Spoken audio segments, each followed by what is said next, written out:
এবার যে খবরের দিকে নজর রাখবো, অভিষেক বন্দ্যোপাধ্যায়কে পুরসভার নোটিশ। কালীঘাট রোড হরিশ মুখার্জি রোডের বাড়ি নিয়ে নোটিশ দেওয়া হয়েছে তাকে। যাবতীয় বিধি মেনে কি তৈরি হয়েছে জোড়া বাড়ি? কোনো বাড়তি নির্মাণ হলে নেওয়া হয়েছিল কি অনুমতি? অভিষেক বন্দ্যোপাধ্যায়ের দুটি বাড়ির বিল্ডিং প্ল্যান জমা দেওয়ার নির্দেশ দেওয়া হয়েছে। কলকাতা পুরসভার 401 ধারায় অভিষেককে নোটিশ, এমনটাই সূত্র মারফত জানা গেছে।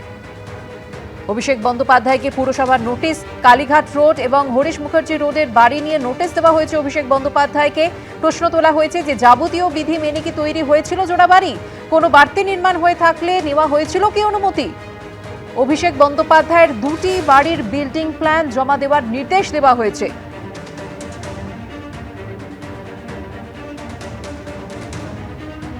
এরকম হাজার হাজার বাড়ি হয়েছে টাকা নিয়ে, সমস্ত বাড়ি অন্যান্য শহরেও আছে।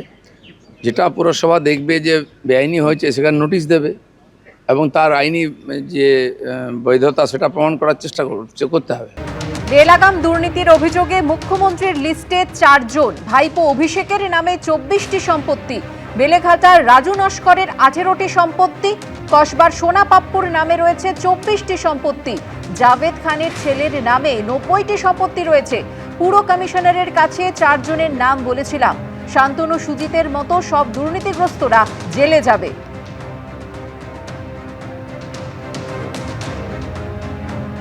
मैं म्युनिसिपल अफेयर्स का सेक्रेटरी और केएमसी का कमिश्नर को बताया 4 नाम लेकर। एक बेलेघाटा का राजू नस्कर 18 प्रॉपर्टी,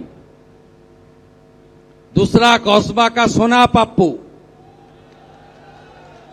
24 प्रॉपर्टी, तीसरा भतीजा अभिषेक बनर्जी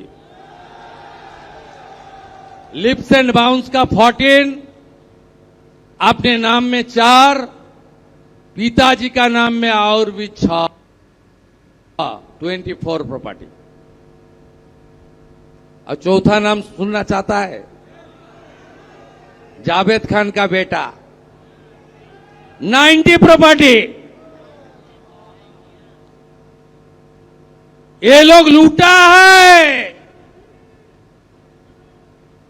ये लूटने वाला जैसे शांतनु सिन्हा विश्वास अंदर में है, सुजीत बस अंदर में है। आने वाला दिन में सब भ्रष्टाचारी को जेल के अंदर डालने का काम कानूनी तरीके से भाजपा सरकार करेगा। মেসি কাণ্ডে অরূপ বিশ্বাস, জুঁই বিশ্বাসের বিরুদ্ধে থানায় শতদ্রু দত্ত প্রভাব খাটিয়ে দলবল নিয়ে মাঠে ঢোকার অভিযোগ। তৎকালীন ডিজিপির বিরুদ্ধেও মামলা দায়ের। অভিযোগ তো আমার হয়েছে x sports minister Arup Biswas, তারপরে কাউন্সিল ওনারই রিলেটিভ জুঁই বিশ্বাস এবং আরও কিছু আমলা প্লাস পুলিশের এগেনস্টে যেহেতু কেস, তখনকার এক্স ডিজি এখনকার এক্স ডিজি রাজীব কুমারের এগেনস্টেও রেখেছি আমরা। বেসিক্যালি আমার ইভেন্টটাকে স্যাবোটেজ করা হয়েছিল। আজ যে এত দর্শক যারা মাঠে এসেছিল তারা কেন দেখতে পায়নি? কেন শো ফ্লোতে অরূপ বিশ্বাস ছিল না, শো ফ্লোতে অনেক আমলারা ছিল না, শো ফ্লোতে উনি ওনার ফ্যামিলি মেম্বারদের ছবি তুলেছেন তারাও ছিল না। এই যে মাঠে ঢুকে আর এত লোক ঢুকলো, এই যে অরূপ বিশ্বাসের এত সিকিউরিটি গার্ড, এত ইউটিউবার কি করে ঢুকলো?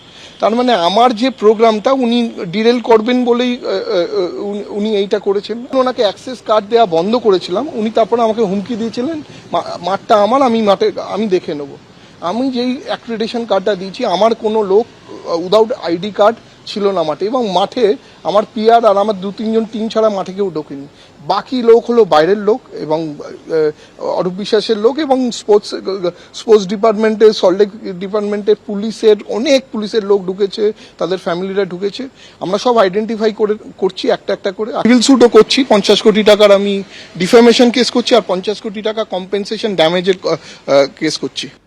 মেসি কাণ্ডের ফাইল খতিয়ে দেখার কাজ চলছে, জানালেন নিশীথ প্রামাণিক। দোষীদের খুঁজে বের করা হবে, পাশাপাশি টিকিটের টাকা ফেরতের আশ্বাসও দিয়েছেন নিশীথ প্রামাণিক।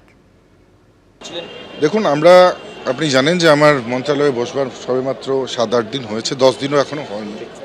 কিন্তু বসেই প্রথম আমার যেটা লক্ষ্য ছিল যে মানুষগুলো প্রতারিত হয়েছে, যে মানুষগুলো খেলাধুলোর আঙিনায় এসে, ক্রীড়াঙ্গনে এসে যারা অপমানিত হয়েছে, লাঞ্ছিত হয়েছে, যারা চোখের জল ভাসিয়ে যাদেরকে এই ক্রীড়াঙ্গন থেকে ফিরতে হয়েছে, সেই মানুষগুলোর ন্যূনতম সম্মান আমি ফিরিয়ে দেব।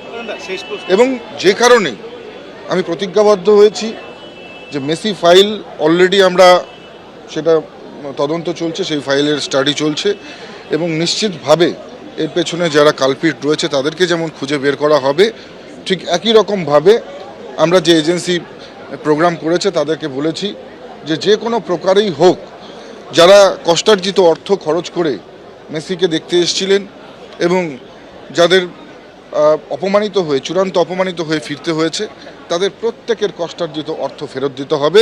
আমরা কিন্তু এজেন্সিকে খুব সাফ ভাষায় আমরা জানিয়েছি। তার জন্য যদি কোনো সহযোগিতা প্রয়োজন হয়, পশ্চিমবঙ্গের ক্রীড়া মন্ত্রণালয় তাদের পাশে থাকবে, পশ্চিমবঙ্গের নিশ্চিতভাবে পশ্চিমবঙ্গ সরকার পাশে থাকবে।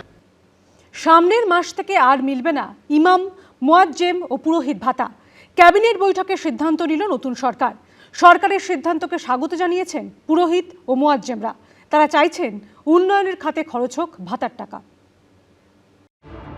রাজ্য মন্ত্রিসভার সোমবারের বৈঠকেও নেওয়া হলো একাধিক গুরুত্বপূর্ণ সিদ্ধান্ত।